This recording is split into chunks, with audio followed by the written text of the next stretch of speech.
गर्जा Maharashtra news सदैव आपल्यासोबत। नमस्कार, मी ज्योती। गर्जा महाराष्ट्र न्यूज मध्ये आपलं स्वागत। सर्वप्रथम एक नजर टाकूया आजच्या हेडलाईन्सवर। मनसे अध्यक्ष राज ठाकरे आणि आमदार आशिष शेलार यांचे व्यंगचित्रावरून वाद सुरूच। दोन्ही नेत्यांमध्ये शाब्दिक खडाजंगी। शाहरुख खानच्या मन्नत बंगल्याबाहेरील सिमेंटचा अवैध रॅम्पवर पालिकेचा हतोडा। खासदार पूनम महाजन यांच्या तक्रारीवरून मुंबई महापालिकेची कारवाई। आणि मुंबईच्या वाहतुकीसाठी होणार परदेशी फंड उपलब्ध। 100 कोटी रुपयांच्या आर्थिक मदतीबरोबरच जगविख्यात तज्ञांचा मिळणार सल्ला। गर्जा महाराष्ट्र न्यूज सदैव आपल्यासोबत। आता बातम्या विस्तृतपणे। निवडणुका येतात आणि निवडणुकांचे निकालही येतात आणि आम्ही समुद्राच्या किनाऱ्यावर राहतो। निसर्गाचा हा नियम आहे की भरतीनंतर ओहोटी येते आणि ओहोटीनंतर भरती। अशा शब्दांमध्ये राज ठाकरे यांनी भाजप आमदार आशिष शेलार यांना उत्तर दिले। दिल्ली पराभवानंतर मनसे अध्यक्ष राज ठाकरे यांनी काढलेल्या व्यंगचित्रावरून सुरू झालेला वाद काही संपताना दिसत नाही। राज ठाकरेंनी यापुढे कायमस्वरूपी व्यंगचित्रकार म्हणून काम करावं असा खोचक टोला भाजपचे आमदार आशिष शेलार यांनी लगावला होता। त्याला प्रत्युत्तर देताना राज यांनीही आशिष शेलार यांच्यावर आपल्या नेहमीच्या कुशलतेत टीका केली। निवडणुकांचे निकाल हे येतात आणि जातात। आम्ही समुद्राच्या किनाऱ्यावर राहतो आणि निसर्गाचा हा नियमच आहे की भरतीनंतर ओहोटी येते आणि ओहोटीनंतर भरती। अशा शब्दांमध्ये राज यांनी आशिष शेलारांवर टीका केली। यामुळे व्यंगचित्रावरून सुरू झालेला हा वाद कुठपर्यंत पोहोचतो हे पाहणं महत्त्वाचं ठरणार आहे। अभिनेता शाहरुख खानच्या बांद्र्यातील मन्नत बंगल्याबाहेरील सिमेंटच्या अवैध रॅम्पला तोडण्यास सुरुवात झाली आहे। खासदार पूनम महाजन यांनी महापालिका आयुक्तांना लिहिलेल्या तक्रारी पत्रानंतर महापालिकेने ही कारवाई केली आहे। स्थानिकांच्या तक्रारीनंतर खासदार पूनम महाजन यांनी महापालिका आयुक्तांना कारवाई करण्याची मागणी करणारं पत्र लिहिलं होतं। यानंतर शाहरुख खानला 7 दिवसांची नोटीस महापालिकेनं दिली होती। अभिनेता शाहरुख खानने बांद्र्यातील त्याच्या मन्नत या बंगल्याबाहेर व्हॅनिटी व्हॅन पार्क करण्यासाठी रॅम्प उभारला होता। मन्नत बाहेरील हा रॅम्प स्थानिक रहिवाशांना येता जाताना अडथळा ठरत होता। तो अनधिकृत असल्याची तक्रार अनेकदा झाली होती, मात्र अतिक्रमण विरोधी विभागानं यावर कुठलीही कारवाई केली नव्हती। अखेर खासदार पूनम महाजन यांनी आयुक्तांना पत्र लिहून सामान्यांच्या अतिक्रमणावर जी कारवाई होते तोच न्याय सेलिब्रिटीजला लावण्याची मागणी केली होती। तसंच इथे स्थानिकांसह माउंट मेरीच्या यात्रेसाठी दरवर्षी लाखो भाविकही येतात। यामुळे हा रॅम्प लवकरात लवकर तोडण्यात यावा अशी मागणी पूनम महाजन यांनी आयुक्तांकडे केली। यानंतर मुंबई महापालिकेचे आयुक्त सीताराम कुंटेंनी रॅम्प तोडण्याचे आदेश दिले होते।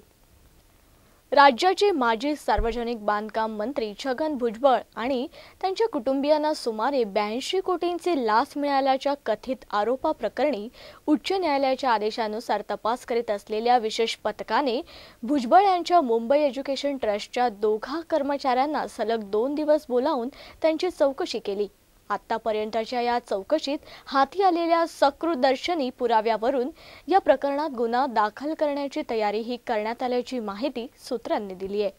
पंतप्रधान नरेंद्र मोदी यांच्याशी जवळीक साधण्याचे राष्ट्रवादीचे प्रयत्न आज होत असलेला मोदी यांचा बारामती दौरा यामागे राष्ट्रवादीच्या काही मंत्र्यांमागील चौकशांचे शुल्क काष्ट दूर करण्याचा हेतू असल्याचं बोललं जातं। असं असलं तरी राष्ट्रवादी मंत्र्यांविरोधातील चौकशांना अंमलबजावणी महासंचालनालय तसेच लाचलुचपत प्रतिबंधक विभागाने वेग दिला असल्याचं स्पष्ट होतंय। आम आदमी पार्टीने दाखल केलेल्या याचिकेवर मुख्य न्यायाधीश मोहित शाह यांनी 28 फेब्रुवारीपर्यंत चौकशी अहवाल सादर करण्याचे आदेश दिलेत। एकूण 11 आरोपांप्रकरणी विशेष पथक चौकशी करत असून त्यात भुजबळ तसेच त्यांचे कुटुंबीय आणि मुंबई एज्युकेशन ट्रस्टमधील कर्मचाऱ्यांच्या नावे असलेल्या कंपन्यांमार्फत 82 कोटींची लाच स्वीकारली गेली असा आरोप आहे। या प्रकरणी लाचलुचपत प्रतिबंधक विभागाच्या वरळी इथल्या कार्यालयात सध्या ही चौकशी सुरू आहे। मुंबईचा वाहतुकीचा तिढा सोडवण्यासाठी जागतिक पातळीवरील एका परदेशी फंडाने मदतीचा हात पुढे केला असून 100 कोटी रुपयांच्या आर्थिक मदतीबरोबरच ते जगविख्यात तज्ञांचा सल्ला देखील उपलब्ध करून देणार आहेत। जगातील 10 शहरातील वाहतुकीची कोंडी फोडण्यासाठी सहकार्य करण्याचे ब्लूमबर्ग म्हणजेच प्रसिद्ध जागतिक उद्योगपती यांनी ठरवले असून त्यात भारतातून केवळ मुंबईची निवड त्यांनी केली आहे। मुंबई आणि शांघायसह 10 शहरांसाठी ब्लूमबर्ग हे येत्या 5 वर्षात सुमारे 1000 कोटी रुपये खर्च करणार असून त्यातील 100 कोटी रुपये मुंबईसाठी असतील। ब्लूमबर्ग हे 17 फेब्रुवारीला मुख्यमंत्री देवेंद्र फडणवीस यांची भेट घेणार आहेत। रस्ते सुरक्षा, वाहतुकीचे नियम, वाहतुकीची कोंडी फोडण्यासाठीच्या उपाययोजना यावर जगातील नामवंत वाहतूक तज्ज्ञांचं मार्गदर्शन या माध्यमातून मिळेल। यासाठीची साधनेही उपलब्ध करून देण्यात येणार आहेत। ब्लूमबर्ग फाउंडेशन आणि राज्य शासन तसेच मुंबई महापालिकेच्या समन्वय समितीच्या माध्यमातून हे काम करण्यात येणार आहे। गेली 2.5 वर्षे आपल्या पगारवाढी संदर्भात मागणी करूनही सरकार काही दखल घेत नसल्याने शासकीय बँक कर्मचारी आता आंदोलनाच्या पवित्र्यात आहेत।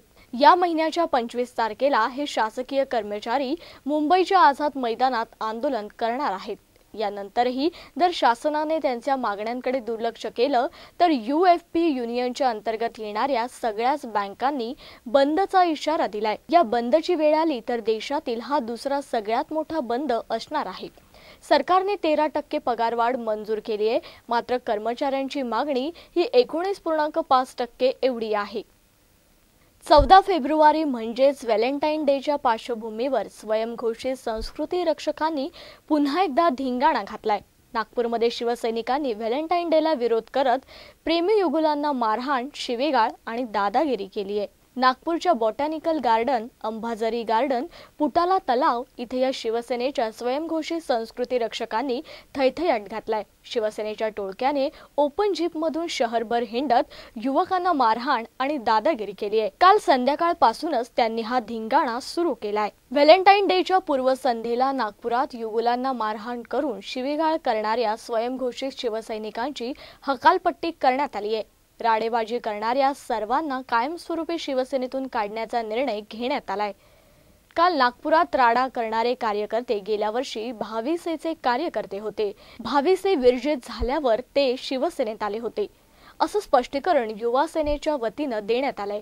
नागपुरात शिवसेनेच्या स्वयंघोषित संस्कृती रक्षकांच्या पराक्रमावर युवा सेना अध्यक्ष आदित्य ठाकरे यांनी नाराजी व्यक्त केली होती। मात्र ज्या भारतीय विद्यार्थी सेनेच्या कार्यकर्त्यांवर व्हॅलेंटाईन डे विरोध आणि हुल्लडबाजीचा आरोप आहे त्यांच्याशी शिवसेना किंवा युवा सेनेचा काहीही संबंध नाही, असंही आदित्य यांनी स्पष्ट केलं होतं। महाराष्ट्र राज्याचे गृहनिर्माण मंत्री प्रकाश मेहता यांनी घाटकोपरमध्ये अवकळा आलेल्या इमारतींचा दौरा केला। या इमारतींमध्ये राहणं म्हणजे आपल्या आयुष्याबरोबर खूप मोठी रिस्क घेण्यासारखं आहे, कारण इमारती सध्या पडण्याच्या अवस्थेत आहेत। मेहतांच्या या दौऱ्यात मनपा कमिशनर सीताराम कुंटे आणि स्लम डेव्हलपमेंट बिल्डिंग डिपार्टमेंटचे अधिकारी उपस्थित होते। प्रकाश मेहता जेव्हापासून कामाला लागले आहेत त्या 50 दिवसांमध्ये त्यांनी सर्व फाईल्स मनपा अधिकाऱ्यांकडे सुपूर्द केल्या। मनपाकडे जेव्हा हे प्रपोजल प्लॅन आल्यानंतर लवकरच या सर्व इमारतींचं काम सुरू करण्यात येईल आणि मोठे रस्ते तयार करण्यात येतील आणि जे लोक रस्ते आणि फुटपाथवर राहतात त्यांना दुसऱ्या जागी शिफ्ट केलं जाईल। दरम्यान धारावी प्रकल्पही लवकरात लवकर सुरू करण्यात येईल, असंही ते म्हणालेत।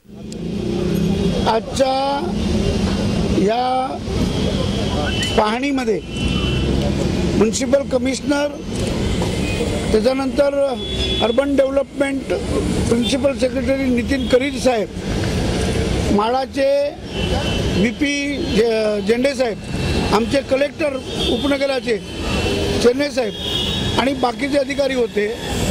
मुळात एनवोर्डमध्ये 149 बिल्डिंग जर्जरित आहे आणि आम्ही मागच्या शिवशाहीच्या शासनामध्ये जे अफजलपूरकर समिती नेमली होती टेनेंटेड बिल्डिंग आणि डिलिमिटेड कंडिशनला डेव्हलपमेंटसाठी, आता त्याचा फायनल आम्ही रूपरेषा तयार करतोय आणि म्हणून काही बिल्डिंग्स त्यांना आज दाखवण्यात आले। जवळजवळ आम्ही महिन्याभरात या पूर्ण सबर्बनमध्ये टेनेंटेड बिल्डिंगमध्ये राहणाऱ्या लोकांना न्याय मिळावा अशी भूमिका घेण्याच्या अंतिम टप्प्यावर आहोत आणि म्हणून ही पाहणी, अशी पाहणी अजून घाटकोपर पश्चिमला, मुलुंडला, कांदिवली, बोरीवली असा काही स्पॉट आम्ही बघणार आहोत। याच्यामध्ये जिथे जिथे बोटलनेक आहेत आणि जुन्या बिल्डिंग, जसं आता आपण शेवटचं बिल्डिंग बघितलं त्याच्यामध्ये 10 टेनेंट आहेत आणि पूर्ण प्लॉट हा LBS रुंदीकरणमध्ये जातोय।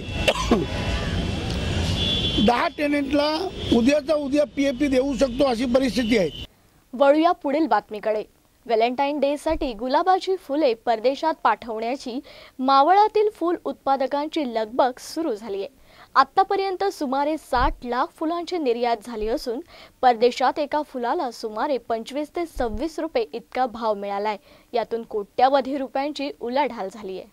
मावळ तालुक्यात विविध कंपन्यांसह सुमारे 200 शेतकरी हरितगृहात तर तळेगावातील फ्लोरिकल्चर पार्कमध्ये 70हून अधिक शेतकरी फुल शेती करतात. तालुक्यात 1200 एकरावर फुल शेती आहे. फुल उत्पादक कंपन्या आणि शेतकऱ्यांसाठी व्हॅलेंटाईन डे सुगीचा दिवस मानला जातो. या कालावधीत गुलाबाच्या फुलांना सर्वाधिक भाव मिळतो. व्हॅलेंटाईन डे साठी जास्त मागणी लाल गुलाबांना असते. यात Bordeaux, top secret, samurai, upper class या जातींना विशेष मागणी असते. या पाठोपाठ गोल्ड ट्राइक म्हणजे पिवळा, पॉइझन म्हणजे पिंक, भावलॉज म्हणजे पांढरा, ट्रॉपिकल म्हणजे नारंगी, झकीरा म्हणजे पिंक, ॲमेझॉन म्हणजे नारंगी या जातींना मागणी असते. फुलांचे भाव प्रति सेंटीमीटर आकारावर अवलंबून असतो.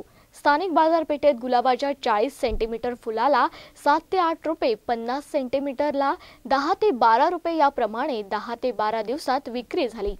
परदेशात एका फुलाला 25 ते 26 रुपये भाव मिळत आहे. युरोपमध्ये सर्वाधिक फुले पाठवली जातात. गेल्या 10 दिवसांपासून या देशांमध्ये निर्यात सुरू आहे. Soex, Flora, Isar Agrotech, Deccan Florabase, Century International, Professional Agro, Dew Drop, Horizon आदी कंपन्यांतून सध्या परदेशात फुले पाठवण्याची लगबग सुरू आहे. यातील काही शेतकरी परदेशात थेट निर्यात करू शकत नसल्याने त्यांनी या कॉर्पोरेट कंपन्यांबरोबर करार केलेत. यंदा परदेशातून फुलांना मागणी वाढल्याने आणि भावही चांगला मिळत असल्याने फुल उत्पादक आनंदात आहेत. आतापर्यंत 55 ते 60 लाख फुले निर्यात झाली आहेत. दरवर्षी 9 ते 10 फेब्रुवारीला निर्यात बंद होते. परंतु यावर्षी मागणी वाढल्यानं 13 फेब्रुवारी रोजी शेवटची निर्यात होणार आहे. व्हॅलेंटाईनला तसं म्हणजे अगोदरपासूनच तयारी केली जाते. प्रोडक्शन जास्तीत जास्त कसं निघेल त्या अगोदरपासूनच प्रयत्न केला जातो. व्हॅलेंटाईनमध्ये त्याचे रेट दुप्पट होतात. अगोदर एक बंच 80-70 असा गेला तरी आता 240, 120 असा आहे रेट. आता सध्या 8 एकरमध्ये केलेले आहे. त्याच्यामध्ये 1.5 acre Top Secret, 2 acre Avalanche, Gold Strike 2 acre असा आहे एरिया. थोडं अपेक्षित उत्पन्न तसं म्हणजे व्हॅलेंटाईनमध्ये 2 लाखापर्यंत असतं. 1.25 एकर जे एरिया आहे हा, पण निघाले तसं आहे. भेटलं मला 1.5 लाखापर्यंत उत्पन्न भेटलेलं आहे आणि रेट पण चांगला भेटलेला आहे टॉप सिक्रेट. इंटरनॅशनल म्हटलं तर दुबई, हॉलंडला जातात आणि आपल्या इंडियाजमध्ये म्हटलं तर दिल्ली, कलकत्ता, भोपाळ, मुंबई, पुणे, हैदराबाद, अमृतसर. MIDC तसं 500 एकरमध्ये MIDC आहे. जवळजवळ 500 एकर ग्रीन हाऊस आहेतच इथं, पण इथनं जास्तीत जास्त बाहेर एक्सपोर्ट केले जातात. राज्यात म्हटलं तरी किंवा पुणे सिटीमध्ये म्हटलं तर मावळ हा फेमसच आहे. Floriculture park, Ambi. आत्ता जे रोजेस आहेत माझ्याकडे सध्या टॉप सिक्रेट, ॲव्हलॅन्च आणि गोल्ड स्ट्राईक आहेत. त्याच्यामध्ये टॉप सिक्रेट सगळ्यांना आवडतो. व्हॅलेंटाईनमध्ये पण टॉप सिक्रेटला जास्त मागणी. हो, टॉप सिक्रेटला जास्त मागणी. पण सध्या व्हाईट ॲव्हलॅन्च जो व्हाईट कलरचा रोजेस आहे त्याला पण मागणी टॉप सिक्रेटसारखीच आहे. रेट पण त्याला टॉप सिक्रेटसारखाच मिळतो. 1.5 महिन्यापासून अगोदरच तयारी केली जाते. त्याची कटिंग, बेंडिंग ही 45 दिवसाची असते. तर अगोदर जो रेट भेटतो तो खूपच डाऊन असतं मार्केट. 80 रुपये किंवा 100 रुपये, 60 रुपये पण भेटतो कधी. व्हॅलेंटाईनमध्ये जे आम्ही व्हॅलेंटाईन पकडतो 1.5 महिन्यानंतर जे प्रोडक्शन अगोदर काढायचं ते व्हॅलेंटाईनमध्ये काढतो. प्रोडक्शन पण जास्त भेटतं आणि मार्केट पण चांगलं भेटतं. आज जो अगोदर 1.5 महिन्यापूर्वी एक बंच 80-70 रुपयाला जात होता तो आज 250 रुपयाला जातो. त्याच्यामुळे प्रॉफिट खूप होतो. व्हॅलेंटाईनचा फायदा तर खूपच आहे. त्याच्यामुळे व्हॅलेंटाईन सगळे करतात. तो तळेगाव आंबीमध्ये फ्लोरिकल्चर MIDC एरिया 700 एकर आहे. 500 एकरवरती ग्रीन हाऊस उभा केलेला आहे. जास्तीत जास्त फुलांचं प्रोडक्शन घेतलं जातं आणि जवळजवळ बाहेर एक्सपोर्ट जास्त केला जातो. वस्तीकडे जाण्यासाठी असणारा रस्ता रोखल्याने डाग वस्तीवरच्या 100 नागरिकांनी बीड जिल्ह्यातील आष्टी तहसील कार्यालयासमोर उपोषण सुरू केलंय. आमची मागणी जोपर्यंत मान्य होत नाही तोपर्यंत आम्ही आंदोलन सोडणार नाही असं उपोषणकर्त्यांचा निर्धार आहे. एकीकडे ग्रामस्थ तर दुसरीकडे प्रशासन मात्र पाठपुरावा सुरू असल्याचं अधिकारी सांगत आहेत. काळामध्ये तिला हॉस्पिटलपर्यंत येता नाही आलं तर मध्येच हे होऊन ते बाळ दगावण्याची शक्यता असते किंवा तिचे जास्त हाल होऊ शकतात. एखादा म्हातारा माणूस रात्री आजारी पडलं तर सुविधा नसल्यामुळे गाड्या दुचाकी बळच अशा दगडातून काढावे लागतात. आम्हाला दगडानीच गाड्या काढून कसं तरी आम्ही आजपर्यंत प्रवास केला तिथून, आणि आता तो पण त्यांनी बंद केला आमचा. तुमची काय मागणी, कशासाठी आंदोलन सुरू केलं? आम्ही फक्त आहे ना 1-1.5 किलोमीटर अंतराचा रस्ता आहे, तो आम्हाला त्यांनी म्हणजे पूर्वीपेक्षा जरा थोडासा हे करून दिला पाहिजे कलेक्टर साहेबांनी. चालतंय. काय नाव आहे तुमचं? रहिवासी आहेत.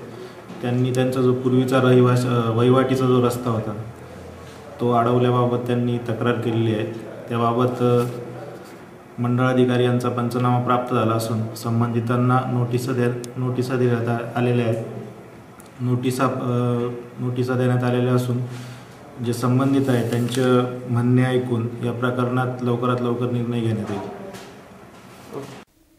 औरंगाबाद महामार्ग 211ला लागून असलेल्या शेतात एका परप्रांतीय व्यक्तीचा सुरा खुपसून खून करण्यात आला.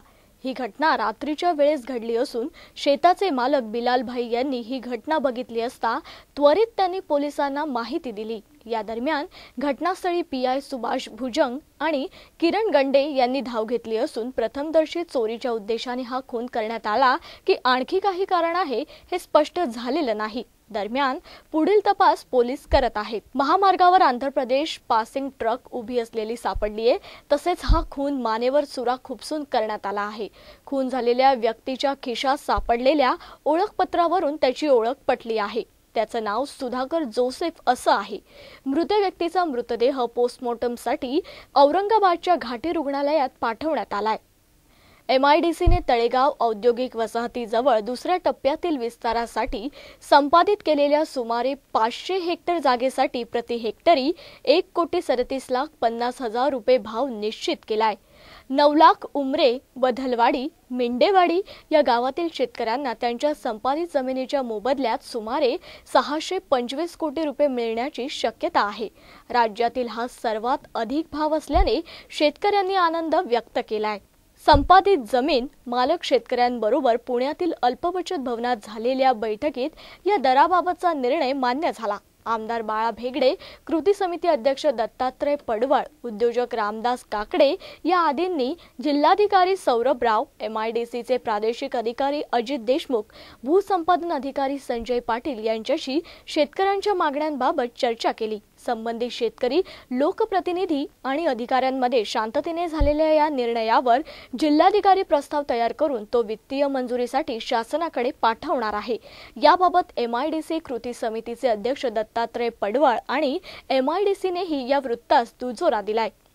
MIDCचे शिक्के पडलेल्या जमिनींना चांगला भाव मिळावा, तसेच मुख्य रस्त्याच्या कडेला जमिनीचा परतावा 15% मिळावा, बागायती जमिनींना भूसंपादनातून वगळण्यात यावं, ग्रामपंचायत, दवाखाना आणि पोलीस चौकीसाठी जागा द्यावी, गावठाण विकासासाठी 45 एकर क्षेत्र राखीव करून बाधितांना वाजवी किमतीत प्लॉट्स द्यावेत, तंत्रनिकेतनाची सोय करावी, वारसदारांना नोकरी आणि व्यवसायासाठी संधी देण्याची हमी द्यावी आदी मागण्या भूमिपुत्रांनी केल्या होत्या. यावर साधक बाधक चर्चाही झाली. या निर्णयामुळे जमीन मालकास समाधान व्यक्त करण्यात येत आहे. जमिनीचा परतावा न घेणाऱ्यांना एकरी 55 लाख रुपये दर देण्याची तयारी MIDCने दाखवली आहे, तर परतावा घेणाऱ्यांना एकरी 46,75,000 रुपये भाव मिळणार आहे. या निर्णयामुळे तळेगाव चाकण MIDC रस्ता जोडण्याचा तसेच आंध्रा धरणातील पाणी नेण्याचा मार्ग सुकर होणार असल्याची शक्यता आहे. परताव्याच्या जमिनी रस्त्याला लागून द्याव्यात, यासाठी विकास निधीचा भार शेतकऱ्यांवर लादू नये. गावांच्या विकासासाठी स्वतंत्र निधी उपलब्ध करून द्यावा. भूमिपुत्रांना परताव्याच्या जमिनीवर रहिवासी, शेतीपूरक किंवा अन्य व्यावसायिकतेचे स्वातंत्र्य द्यावे. 9 लाख उमरे असे MIDCचे नामकरण करावे, अशा मागण्या जिल्हाधिकाऱ्यांबरोबर झालेल्या बैठकीत मांडल्या. त्यास अधिकाऱ्यांनी सकारात्मक प्रतिसादही दिलाय. MIDC टप्पा क्रमांक 2 मध्ये 10 तारखेला जी मीटिंग झाली त्यामध्ये जिल्हाधिकाऱ्यांच्या समोर बदलवाडी, मिंडेवाडी आणि 9 लाख उमरे ह्या शेतकऱ्यांना अत्यंत उत्कृष्ट असा बाजार देण्यात आलेला आहे आणि हा बाजार अत्यंत वाजवी दरामध्ये चांगल्या पद्धतीने देण्यात आलेला आहे. त्याच्यामुळे 15% जो परतावा मिळणार आहे, त्याचबरोबर त्या 15%च्या परताव्यामध्ये शेतकऱ्यांमधील काही भूमिपुत्र उद्योजक होतील आणि ही शासनाने घेतलेला अत्यंत चांगला निर्णय असा जर निर्णय उद्याच्या भविष्यकाळामध्ये जर त्यांनी ज्या मागण्या सांगितल्या शेतकऱ्यांच्या त्या जर पूर्ण झाल्या तर भविष्यकाळामध्ये शेती ज्यावेळेस संपादन होती MIDCला कुठलाही शेतकरी विरोध करणार नाही. परंतु मागील काही अनुभव घेता MIDCचे चांगलं राहिलेलं नाही, त्याच्यामुळं शेतकऱ्यांचा त्यावर विश्वास नसतो. म्हणून आत्ता जो निर्णय झाला की एकरी 55 लाख रुपये बाजार आणि त्याचबरोबर 15% परतावा हा त्याचे वेगळे पैसे देऊन भरून आपण घेऊ शकतो, हा एक चांगला निर्णय MIDCने येत्या 10 तारखेला मागील 10 तारखेमध्ये केलेला आहे. एक चांगला निर्णय, त्याबद्दल शेतकऱ्यांच्या वतीने ह्या सर्व MIDCचं अभिनंदन करण्यात येतं. भूमिपुत्रांना न्याय मिळावा म्हणून त्या ठिकाणी स्थानिक लोकांना रोजगार उपलब्ध व्हावा, ट्रेनिंग सेंटर व्हावे, MIDCमधील परतावे हे मेन रस्त्याच्या कडेला देण्यात यावेत, अशा अनेक मागण्या आम्ही शेतकऱ्यांच्या माध्यमातून केल्यात. बागायती जमिनी सोडण्यात याव्यात, ही जर प्रमुख मागण्या जर झाल्या तर छोटे छोटे उद्योगधंद्यासाठी 5-5 गुंठे जर प्लॉट त्या ठिकाणी काढले गेले आणि त्या शेतकऱ्यांना त्या ठिकाणी जर मिळाले तर त्याचा एक चांगला निर्णय त्या ठिकाणी MIDCच्या माध्यमातून केला जाईल अशी अपेक्षा शेतकऱ्यांची आहे. आणि तो जर निर्णय झाला तर उद्याच्या भविष्यामध्ये एक शेतकरी एक उद्योजक होईल आणि MIDCचे चांगलं त्या ठिकाणी नवीन कंपन्या येतील आणि त्या कंपनीच्या माध्यमातून तळेगाव मोठं इंडस्ट्रियल पार्क म्हणून संपूर्ण जगामध्ये प्रसिद्ध होईल अशी अपेक्षा शेतकऱ्यांच्या वतीने केली जाते. धन्यवाद. शेतकऱ्यांच्या तळेगाव MIDCमधल्या टप्पा क्रमांक 2 मधल्या बागायती जमिनी सोडल्या आणि कोरडवाहू जमिनी घेतल्या आणि शेतकऱ्यांच्या मनासारखा रेट शेतकऱ्यांना दिल्यामुळे शेतकरी समाधानी आहेत. माझं नाव तानाजी गणपडवळ, नवला कुंभरे विकास सोसायटी चेअरमन. जो MIDCने रेट दिलेला आहे त्यातमध्ये शेतकरी सगळे समाधानी आणि सगळं आनंदित आहे. त्यामुळं आम्ही MIDCचे लोकांचा आभार मानतो. भावाची जी अपेक्षा होती ती MIDCने आमची पूर्ण केलेली आहे आणि परतावा सुद्धा आम्हाला 15% त्यांनी देण्यात केलेला आहे. तो पे रोड टच केलेला आहे. ह्यामुळे शेतकरी सगळे आनंदीमध्ये आहेत. जिल्हाधिकाऱ्यांनी हा निर्णय घेतलेला आहे. विठ्ठलचे माझे सातपुते, पुणे. खऱ्या अर्थाने शेतकऱ्यांना राज्य शासनाने जो न्याय देण्याचा प्रयत्न केला, मला असं वाटतं तो स्वागतार्ह आहे. कारण का अनेकपासून तो प्रश्न प्रलंबित होता. MIDC जी संपादित केलेली जागा आहे जवळपास 500 एकर, ती त्याचा दर ठरला जात नव्हता. अनेक वेळा आम्ही सुद्धा त्या स्तरावरती उद्योग मंत्र्यांच्या स्तरावरती परंतु निर्णय होत नव्हता. मला वाटतं जो आत्ता 1,37 लाख रुपये हेक्टरी जो दर शासनाने देण्याचा नाही, त्याचं मनापासून आम्ही शेतकऱ्यांच्या वतीने स्वागत करतो. आणि याही पुढे अजून काही MIDC छोटे मोठे विषय प्रश्न प्रलंबित आहेत ते सुद्धा परताव्यासह शासनाने निर्णय करण्याचा काम पुढच्या कामामध्ये काळात करावं याची शासनाला मी विनंती करेन. इंदिरा ग्रुप ऑफ इन्स्टिट्यूट कॉलेजमध्ये केंद्रीय परिवहन मंत्री नितीन गडकरी यांच्या हस्ते post graduate diploma in management या विद्यार्थ्यांना डिग्रीचं वाटप करण्यात आलं. यावेळी नितीन गडकरी यांनी येणाऱ्या 5 वर्षांमध्ये 10 लाख करोड रुपयांची कामे पूर्ण देशभरात करणार असल्याचं सांगितलं. देशभरात अनेक वॉटर पोर्ट उभारणी करणार आहे, यामुळे वाहतूक खर्च वाचेल अशी आशा व्यक्त करण्यात आली. प्रत्येकाने काम करण्यासाठी नाही तर काम देण्यासाठी प्रयत्न करावे, यामुळे हजारो रोजगार निर्माण होतील. अशी इच्छाशक्ती असेल तर कोणतीच गोष्ट अशक्य नाही असेही यावेळी सांगण्यात आलं. बुलेटिनमध्ये आज इतकंच. तुम्ही पाहत राहा फक्त गरजा महाराष्ट्र न्यूज, सदैव आपल्यासोबत.